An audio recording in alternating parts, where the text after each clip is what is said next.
Olá, boa noite. Nós estamos dando início à nossa quinta live, de um total de 31 que nós iremos fazer nesse mês de janeiro. Intitulamos esse mês como o mês do desenvolvimento. A gente vai aproveitar a virada no calendário, a entrada do ano novo, para nos desenvolver, para nos tornar uma pessoa melhor.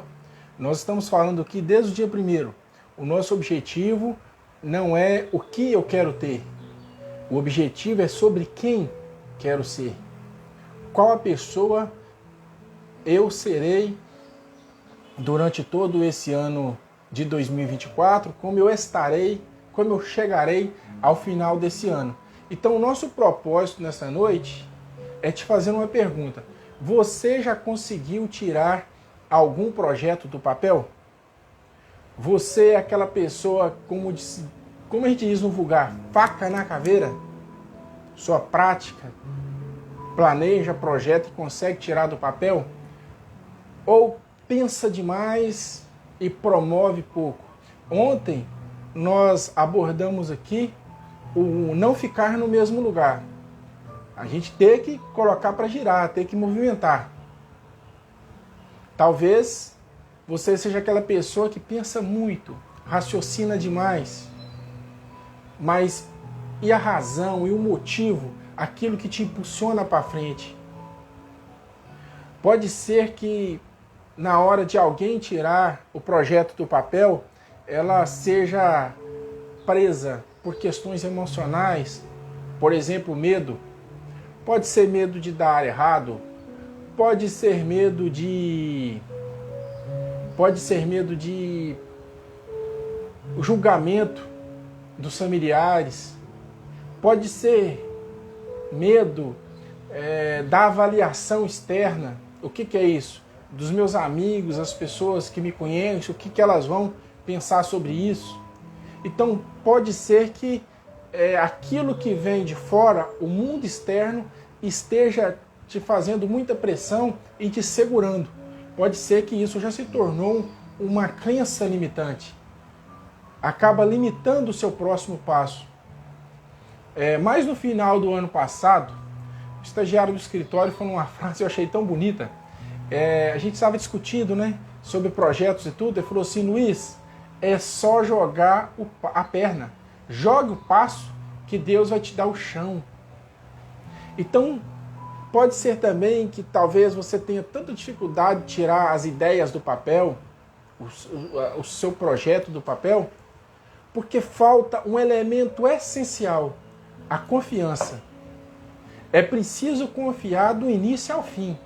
É preciso confiar durante o processo, nos momentos bons, confiar nos momentos mais difíceis, confiar na hora que o projeto está dando certo, talvez até mais rápido do que a gente planejou, e confiar também na hora que parece que está dando tudo errado.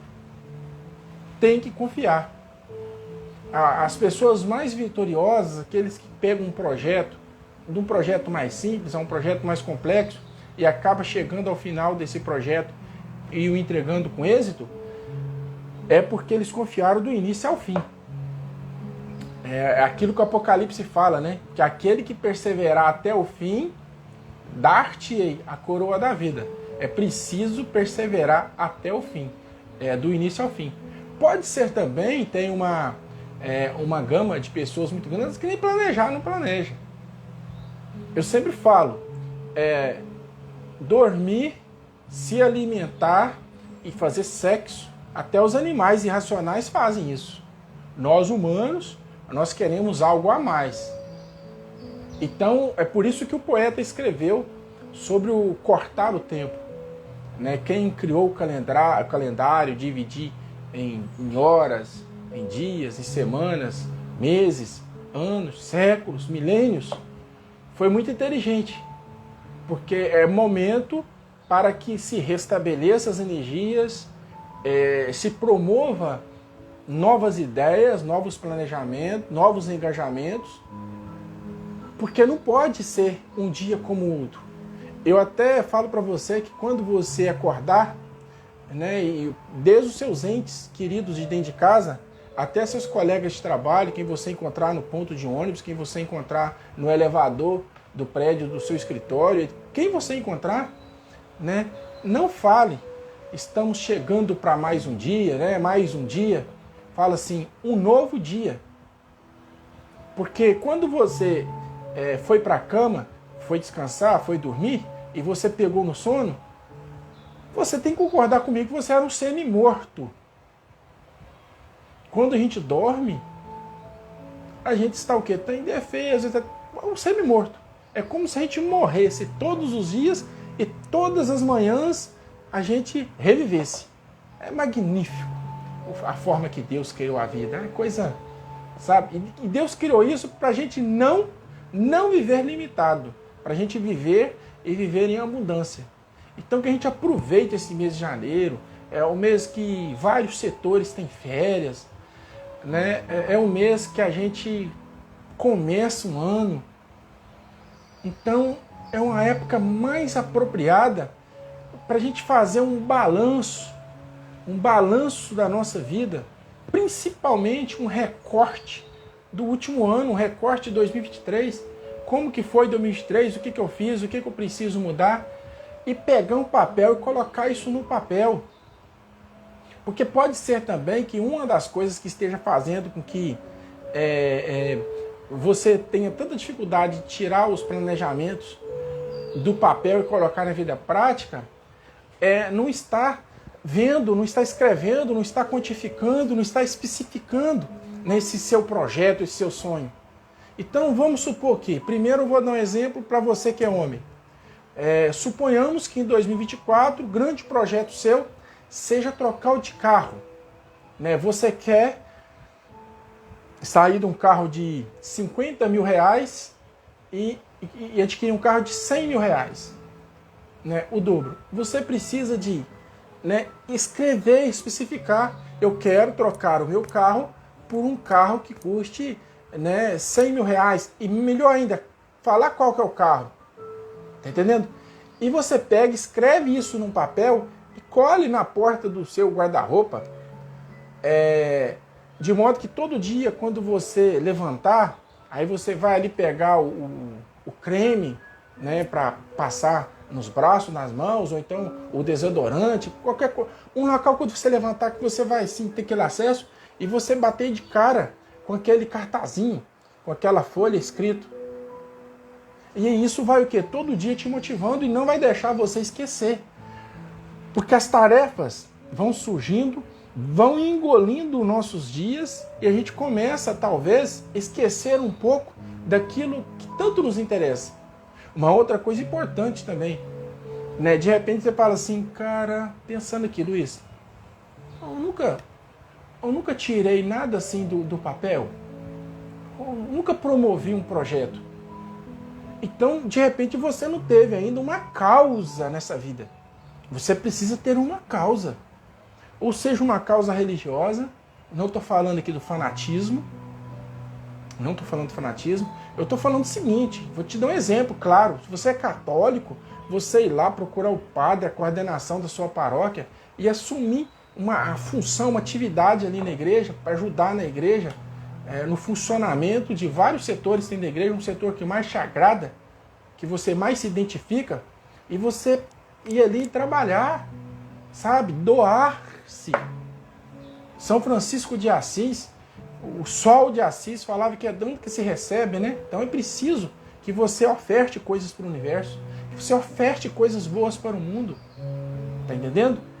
Então, pode ser também que você não tem ainda essa causa. Então, essa causa, se você é evangélico, qual o ministério lá da sua igreja que mais te agrade? Vai lá, converse com o pastor, com o responsável da sua igreja, assuma uma função lá dentro desse ministério que mais você se identifica com ele e doe coisas boas que saem do seu coração, que Deus, o Espírito Santo, toca no seu coração para os seus irmãos fiéis em Cristo. Se você é espírita, procure a casa espírita, procure o diretor, o presidente, o coordenador. Né? Qual setor lá dentro? É o setor que trabalha com crianças, com juventude, com estudos. Os espíritas gostam muito de estudos. De repente você adora ler, você é um devorador, uma devoradora de livros, então você vai se identificar muito lá com algum estudo que tem naquela casa, tá entendendo? E se você for de outra religião, de matriz africana, né, não importa a religião, eu não estou aqui para falar do fanatismo, mas você tem uma causa, tem uma bandeira, sabe? Ou então, de repente, você é muito voltado para o meio ambiente, que a sua causa de viver é a questão do meio ambiente. O que não vale a pena é algumas causas, né, que as pessoas têm pego como de vida, brigar em trânsito, né, a extremidade política, achar que só a minha igreja presta, que as outras não valem nada. Isso não é causa, não vale a pena isso não. Então, se o seu projeto é se tornar uma pessoa mais espiritualizada em 2024, né, você quer aumentar esse seu pertencimento com esse seu Criador espiritual, a sua convivência com a sua espiritualidade, então a forma de você tirar isso dos sonhos, do papel, se tornar realidade, é tirando o traseiro aí do sofá, da cadeira, e procurando até o templo religioso que você frequenta, que interessa, e se apresentando para trabalhar. Se o seu o propósito você tem assim, é trocar o carro, igual o exemplo que eu dei, você precisa começar o quê?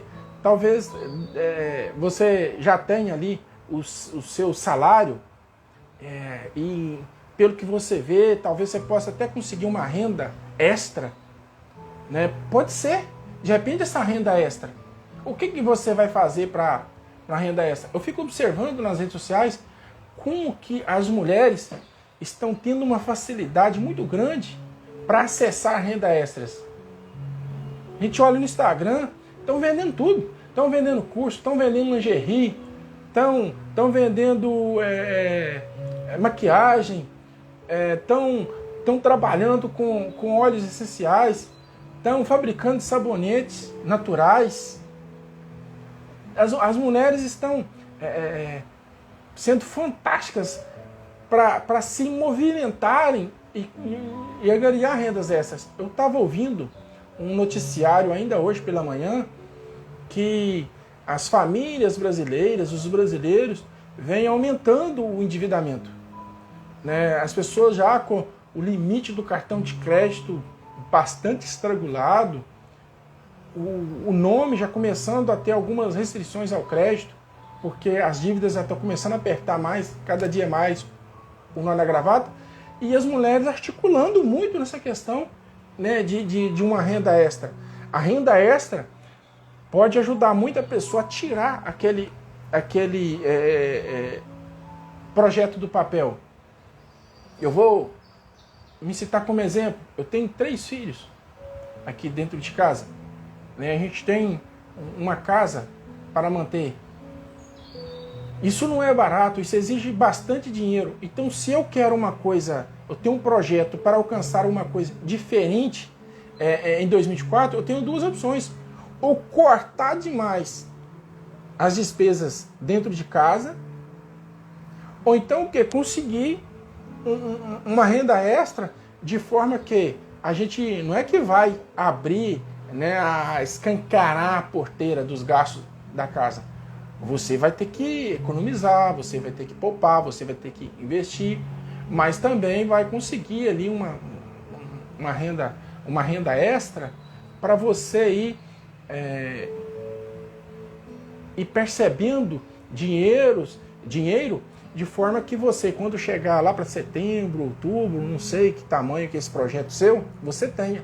Porque primeiro é o seguinte, eu vou simplificar para você aqui em poucos passos. O primeiro passo, você precisa fazer uma autoavaliação sobre você. Nós fizemos isso aqui, foi antes da virada do ano. Eu acho que foi dia 28. A gente fez uma live e nós fizemos um estudo aqui sobre a roda da vida. Exatamente, a nossa vida, ela precisa girar. Certo? Certo. Então nós estudamos que 12 setores da nossa vida dentro de 4 grandes grandes áreas da nossa vida. Porque é preciso a gente se identificar, se autoavaliar, nos entender. Aí sim eu consegui, né, o que a filosofia nos ensina? Conheça-te a ti mesmo. Então eu me conheci, agora eu tenho confiança, mas também eu tenho conhecimento. Eu tenho conhecimento das minhas despesas, do que eu ganho. Eu fiz um raio-x da situação aqui. Então eu estou ciente. Eu estou ciente do meu relacionamento, eu estou ciente da minha renda, da minha saúde. Então eu sei. Eu fiz esse check-up e eu sei cada passo até onde eu posso esticar a perna. Isso é excelente você se conhecer. Primeiro você tem que conhecer. E depois entender o seu sonho. Entender o seu projeto. E perguntar para você, esse projeto que eu tenho, ele é muito importante mesmo?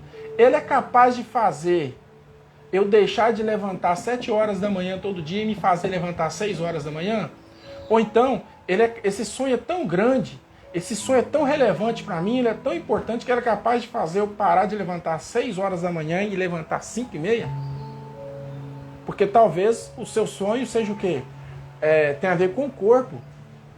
Você pretende perder em 2024 20 quilos, 15 quilos, 12 quilos, e você já tem uma carga horária lá no seu trabalho de 8 horas por dia. Então você levanta 6 para tomar um ônibus 7 para chegar no serviço 8, depois sai 6 horas do serviço, toma um ônibus 6:30, chega em casa já quase 8 da noite.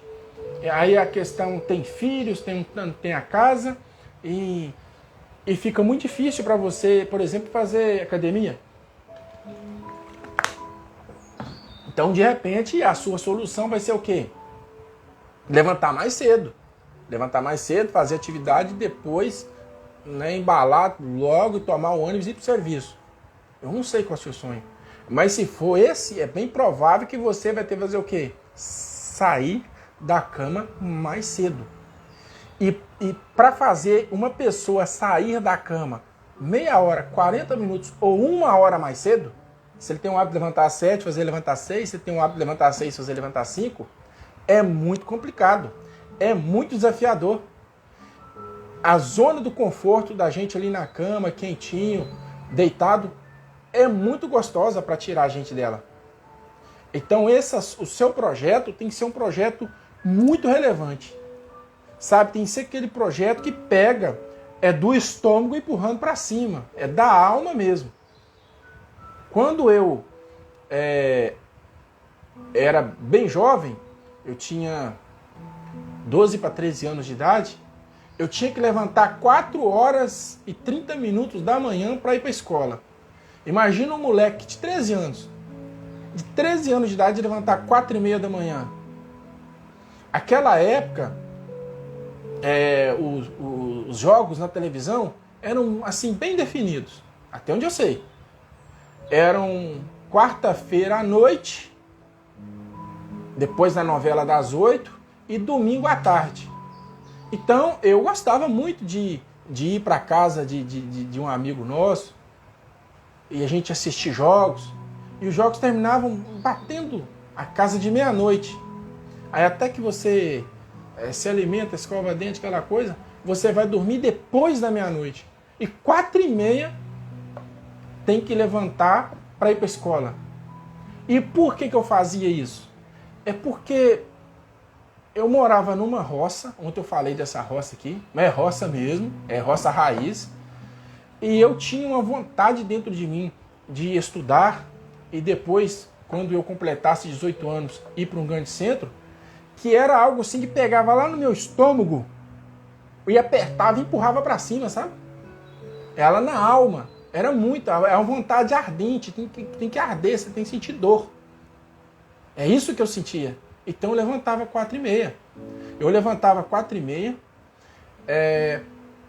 ali, região fria pra caramba, né, região serrana, na zona da mata de Minas Gerais.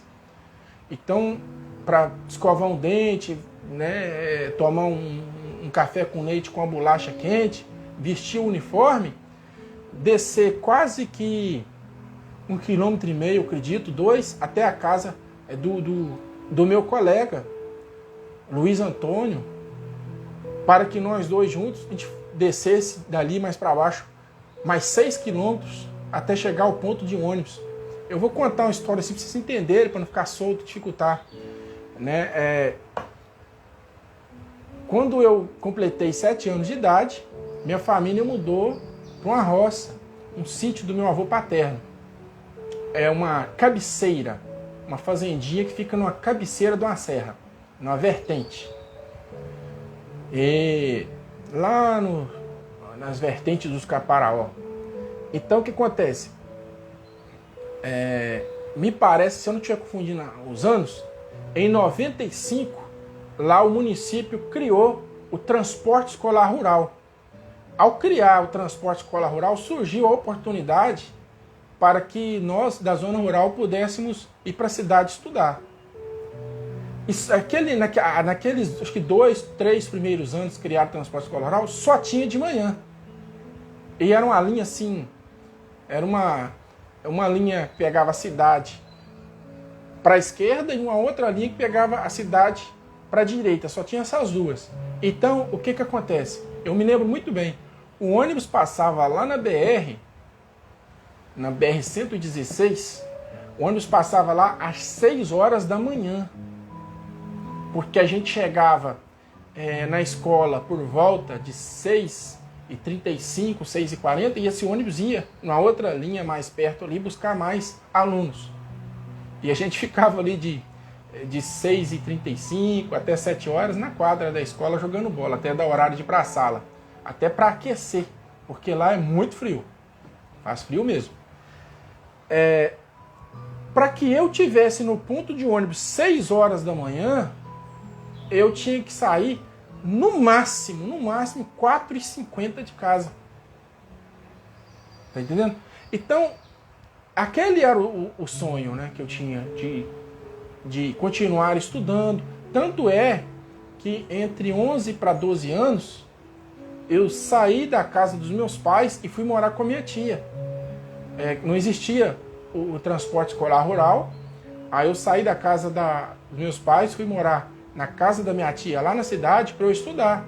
Eu contei com um coração muito generoso do meu primo, que eu auxiliava ele na oficina, na madeireira, e tinha residência, tinha comida, essa estrutura toda, sabe? Lá na casa dele. E depois, em 95, aí criou o transporte escolar rural. Aí eu voltei para a roça, lá para casa dos meus pais, que agora eu tinha o transporte. Aí, me parece que em 97 ou 98, faz muito tempo, aí criaram o transporte escolar rural noturno, para os alunos da noite. Eu era menor de idade, eu lembro que meus pais assinaram uma declaração para eu poder estudar à noite. Aí eu fui estudar à noite. Aí o ônibus passava lá no ponto, nessa BR, que eu falei com vocês, 5 horas da tarde. Porque as aulas noturnas lá começam às 18 horas, 6 horas da tarde. Então o ônibus passava 5 horas. Para eu estar 5 horas lá no ponto, eu tinha que sair de casa o quê? No máximo 3h50 da tarde. Então eu tinha ali um corte no dia, né? Eu chegava em casa muito tarde, porque a aula terminava 10h20, o ônibus ia fazer uma outra linha primeiro, depois que pegava a gente, e eu já ficava quase que nos últimos pontos. Aí o motorista morava por lá mesmo, então a gente era um dos últimos. Eu chegava em casa 00h20, 00h30, era o horário.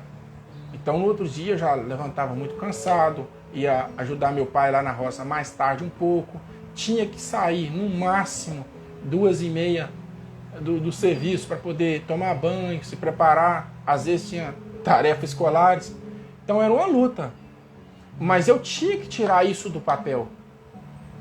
Lembra da fome que eu tinha lá dentro de mim? Eu tinha uma fome de progresso e isso me impulsionava. E a confiança, e sempre saber o seguinte, que você precisa de um amparo espiritual. a minha família não é de origem católica. Né? A família do meu pai é de família de origem católica, mas da minha mãe não. Aí aquela cultura antiga, que para o pai da moça aceitar o casamento, o pretenso namorado tem que aderir à religião do pai da moça. Meu pai aderiu, né, à religião da minha mãe, então eu fui criado assim numa corrente ecumênica, né, na questão de religião, do ecumenismo, aquela coisa mais suave. Então o que eu fazia? Eu acho que é 3h10, 3h15 da tarde, eu estava ali tomando um banho para ir para a escola e eu estava ouvindo a rádio Mãe Uaçu. Tinha um horário ali que ela fazia a consagração à Nossa Senhora Aparecida. E eu ficava ali tomando banho e acompanhando, né, aquela mensagem que ali no rádio estava falando, e aquilo fazia o quê? Aquilo ia aumentando a confiança dentro de mim. Fala, poxa, a luta é muito grande, mas não pode parar. A luta é muito grande, mas não pode parar. A luta é muito grande, mas não pode parar. A luta é muito grande, mas não pode parar. É preciso de todo dia isso. Todo dia você precisa colocar ali um comprimidinho, uma pílula de confiança. Aí você vai ter que fazer o quê? Essa pílula da confiança vai ser esse papel que eu falei que você vai pregar lá na porta do guarda-roupa, escrever lá qual o seu sonho. Aí você pega e fala assim, meu sonho em 2024 é melhorar a minha situação financeira. Você não pode colocar lá na porta do guarda-roupa assim, melhorar a minha condição financeira. Porque vamos supor que hoje a sua conta esteja zerada, seu saldo no banco esteja zerado. Se ao final do ano você tiver com R$1, você melhorou a sua situação financeira? Você entrou o ano zerado, terminou com R$1, você melhorou. Você atingiu sua meta. Então, sua meta tem que ser bem clara, bem específica. Talvez esse seja um dos outros motivos também que dificulta você sair, tirar as coisas do papel. Mas eu queria aqui falar mais uma outra coisa ainda. Olha só, igual falei aí há pouco. Primeiro, em 94, eu saí do aconchego, da zona de conforto da casa dos meus pais, muito embora uma família pobre, sem luz elétrica, numa roça, mas nada mais gostoso que o conforto da casa do pai e da mãe. Eu lembro que até essa idade, todos os dias, na hora de dormir, eu fazia questão da minha mãe jogar a coberta em cima de mim. E de repente eu for para outra casa. Não tem mais essa pessoa para jogar a coberta em cima de mim. Eu levantava 4h30 da manhã, igual eu falei, para ir para a escola.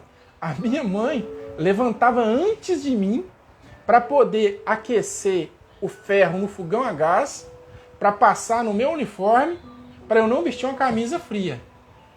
Porque na noite lá e na madrugada a roupa esfria.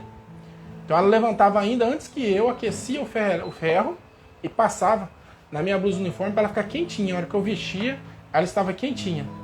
Aí depois dessa experiência que eu tive na casa da minha tia, que Deus a abençoe abundantemente, o coração maravilhoso dela, de me abrigar dentro da casa dela, em 95 a gente foi para esse transporte escolar que eu me referi, né? Depois, em 2000, eu fui para Belo Horizonte. Quem aqui conhece a capital mineira? Eu morava na casa do meu primo, no Barreiro.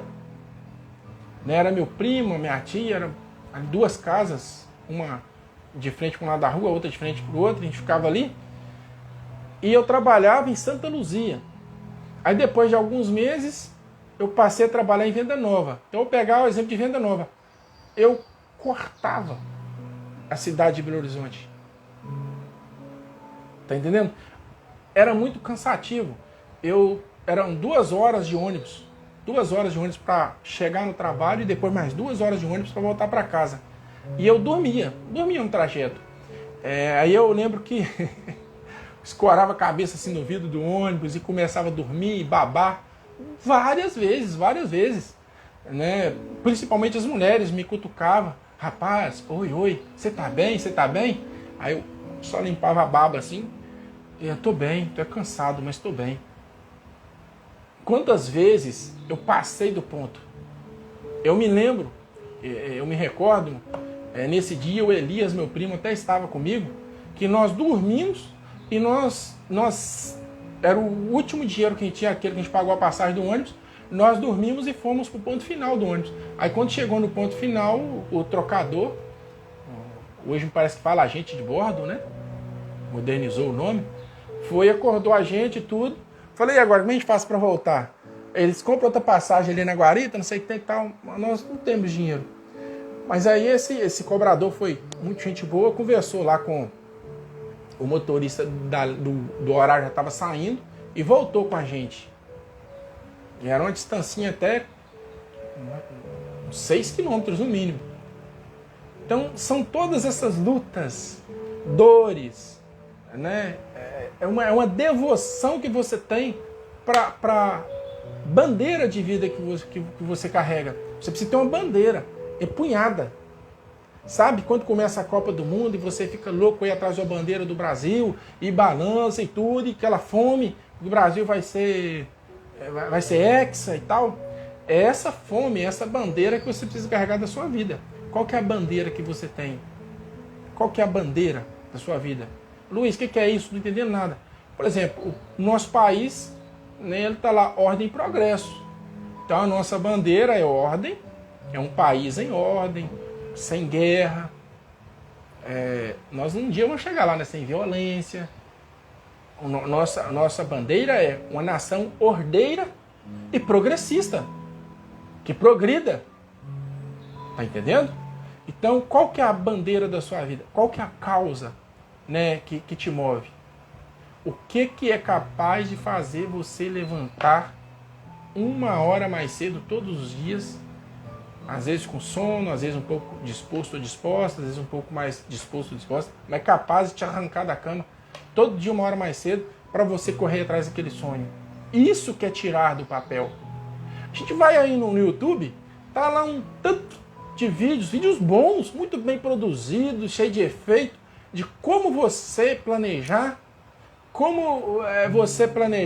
e fazer as metas de ano novo. Mas bacana. Eu sei que tem gente que tem extrema dificuldade de colocar no papel aquilo que pensa, o que você quer colocar no papel. Então, se você já consegue planejar, que é o primeiro passo, colocar no papel, beleza. Mas eu sinto muito te falar, mas eu preciso falar.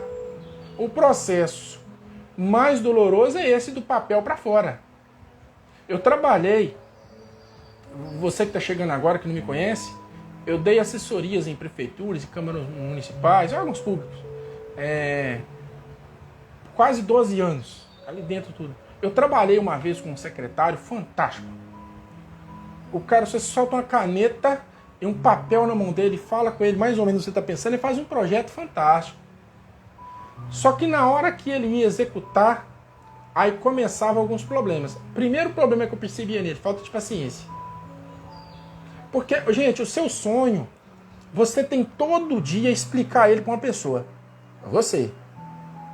Todo dia você tem que falar, por que eu estou levantando mais cedo 1 hora? Luiz, você está levantando 1 hora mais cedo porque você precisa de ir lá para a academia fazer 40 minutos de musculação, porque você quer chegar ao final de 2024 com um corpo melhor. Todo dia eu tenho que ter essa paciência de explicar para mim. Agora imagina se você é um empreendedor, você é um empresário, você é uma empreendedora, você é uma empresária. Aí o seu grande projeto do 2024 está lá dentro da sua empresa. E na sua empresa você tem 20 funcionários, 20 colaboradores, 20 colaboradoras. Tá bom? Olha o tanto de vezes que você vai ter que repetir o propósito, explicar isso para aquelas pessoas. Isso vai te custar uma paciência que não dá para colocar dentro de um balde. De tão grande que ela tem que ser. Tem que ser o tamanho do mundo. Porque você não tem paciência de explicar para você o seu propósito todos os dias. Não, eu gravei, tá aqui, vamos. Gente, é exercício. Assim como, para eu melhorar meu corpo, uma vez só que eu for na academia não vai resolver, eu vou sair daqui da live e eu vou à academia hoje ainda. Não posso faltar. Tá entendendo? Então, é exercício. Todo dia tem que exercitar. Todo dia você tem que exercitar seu cérebro sobre esse projeto que você tem de vida para 2024. Aí, o seu coração vai encampar essa ideia. Porque você precisa desse segredo. Você precisa da confiança, você precisa de confiar em Deus, confiar no seu Criador, confiar nessa espiritualidade que te dá suporte. E você precisa acompanhar da razão. Tem que ser lógico. Você tem que quantificar o seu projeto, o seu sonho, tem que colocar quanto que ele custa. Porque senão você sonha uma coisa fora da razão, fora da lógica, não cabe dentro do seu orçamento, não cabe dentro do seu bolso, você começa a frustrar. Aí você chuta logo o pau da barraca e começa a desmoronar sonhos de outras áreas da sua vida. Que outra coisa importante também, esse projeto seu, é importante você já... Nós fizemos aqui, essa semana, a técnica da visualização, né? É importante você já visualizar seu projeto pronto, realizado, mas é preciso você fragmentá-lo, dividi-lo em várias partes. Você ir ali no papel e explicar em várias partes o que você vai fazer em janeiro, o que você vai fazer em fevereiro, o que você vai fazer em março, quais os dias da semana, o horário. É assim que funciona. E confiança, fé, botar disposição, botar vida nas coisas. Hoje o que está acontecendo? A gente está comparando muito. A gente abre ali o Instagram, o Facebook, e começa a comparar a nossa vida com a vida de outras pessoas. E a gente está deixando de ser autêntico. A gente está deixando de ser a gente mesmo. E a gente começa a comparar demais aquilo que a gente está vendo ali, e a gente começa o quê? Nos diminuir. A gente começa a elevar demais essas pessoas, colocar essas pessoas talvez num pedestal que elas nem estão, e nos diminuir. Talvez a impressão que eu tive daquela pessoa ali, nossa, ela está fazendo 100 mil reais por mês, e eu estou fazendo 3 ou 4. Nossa, como que eu sou pequeno, e começo a aumentar demais aquela pessoa e me diminuir. Quando você começa a fazer as comparações, o seu sonho distancia muito da prática. Fica muito mais difícil você tirá-lo do papel. Tirá-lo daquilo que é planejamento e colocar para ser palpável, real, prático. Então não podemos comparar com outras pessoas. Nós temos que comparar conosco mesmo. É olhar no espelho. O que é olhar no espelho? Você se vê e falar assim, ó, eu sei que eu sou capaz de atingir essa meta esse ano. E essa meta aqui que é mais alta? Essa meta eu vou atingir em 2026. Essa vai ser esse ano. Aí depois eu vou esse degrau aqui que é 2025 e depois vai ser esse 26. Eu respeito o meu limite. Eu me conheço. Mas eu sou confiante naquilo que eu posso chegar. Aí fica mais fácil, né? Para responder essa pergunta. Você já tirou alguma coisa do papel? Aí você fala, ainda não tirei, mas agora eu vou tirar. Eu estou confiante. Eu tenho os 2 elementos, né, essenciais. Eu conheço o que eu quero, eu tenho certeza no que eu quero, né, e eu uso a razão, a lógica para atingir isso. Porque quando você pega o que você conhece do seu sonho, destrincha ele, coloca no papel e fala assim, ó, eu vou jogar o passo. O solo, Deus vai colocar para mim. Eu tenho certeza que Ele vai colocar. Deus não vai deixar você pisar no falso. A hora que você jogar o pé, Ele vai botar o chão para você apoiar. Você jogou o outro, Ele vai colocar o chão para você apoiar. Mas você tem que confiar.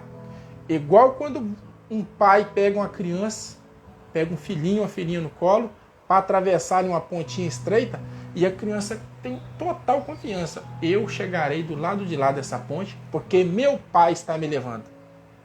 Então você tem que ter essa confiança, esse elemento. Eu atingirei a minha meta. Eu vou cumprir a minha missão, porque eu tenho um Deus que vai me carregar no colo. Principalmente no momento que eu não conseguir jogar as pernas, que eu vou estar cansado, exausto. Ele vai me carregar no colo e eu vou chegar do lado de lá dessa ponte. É do lado de lá dessa ponte que está o meu grande projeto, o meu grande propósito de vida. Então que você, a partir de hoje, pense nisso. Tem uma bandeira. Tem uma bandeira para a sua vida. E você vai na sua casa, no ponto mais alto da sua casa, ou seja, numa porta de um guarda-roupa, numa parede da sala, e colhe lá. Colhe esse grande sonho. Escreva numa folha de papel, de preferência um pincel mais grosso. Se não tiver aí, você faz na caneta assim, até ficar a letra mais grossa, e cola lá na parede. Esse é o propósito de vida, esse é o sonho. Né? Jesus nos prometeu vida e vida em abundância. Hora nenhuma ele falou em escassez. Não nos prometeu facilidade, que a vida dele não foi fácil. Mas ele nos prometeu vida e vida em abundância. E é isso que eu quero para você. Se por algum motivo eu não falei alguma coisa que você esperava, pode perguntar aí nos comentários, que a gente volta amanhã. Amanhã, às 8 horas da noite, nós estaremos de novo na nossa sexta live de uma série de 31. Todos os dias de janeiro nós estaremos aqui ao vivo. Às segunda-feiras, nós estaremos ao vivo às 18 horas. Às terças-feiras, nós estaremos ao vivo às 20 horas. E de quarta a domingo, nós estamos ao vivo às 20 horas. Luiz, por quê? Por que que na segunda é um horário, na terça é outro, e de quarta a domingo tem esse horário de 20 horas? Eu queria todos os dias 20 horas. Só que na segunda-feira, às 20 horas e 30 minutos, nós fazemos aqui na nossa casa o estudo do Evangelho. Então, é um compromisso que nós temos com Deus. Então, a partir aí de 6 horas da tarde, a gente já começa a preparar o nosso coração para receber essa visita ilustre. Então, não faço compromisso nenhum antes desse horário.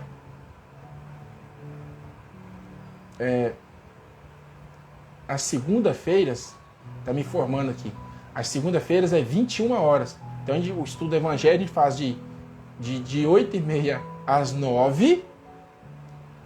Aí 9 horas a gente vai para a live. Mas a gente já fez o nosso estudo do Evangelho. Esse é o nosso horário, é a nossa agenda com Deus. A gente não abre mão de jeito nenhum.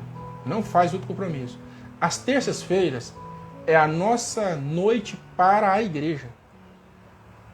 Nós temos um compromisso na nossa igreja de 7 horas da noite, normalmente até 10, 10h30. Então, por isso que a gente faz as lives às 18 horas. 18 horas é na terça. Que a gente faz, termina ali 6h30, 6h40 e já vai para a igreja. Ali é o momento de nos doar para o nosso propósito cristão. Que eu sempre falo que assuma uma função no templo religioso, na religião que você frequenta.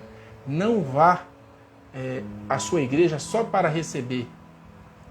Domingo de manhã eu vou à missa. Você vai para quê? Para comungar. Tudo bem. Você vai lá, comunga, recebe. E o que você deixa para os seus irmãos? O que você faz para os seus irmãos? Não, eu gosto de ir no culto do sábado à noite. Eu vou lá e recebo as graças do Espírito Santo. Às vezes, o que você faz para os seus irmãos? É importante você também doar para os seus companheiros de fé. Tudo bem? Então amanhã esteja conosco. É uma honra muito grande estar aqui com você, ter a sua companhia. Amanhã nós voltaremos às 20 horas com mais um outro momento de reflexão.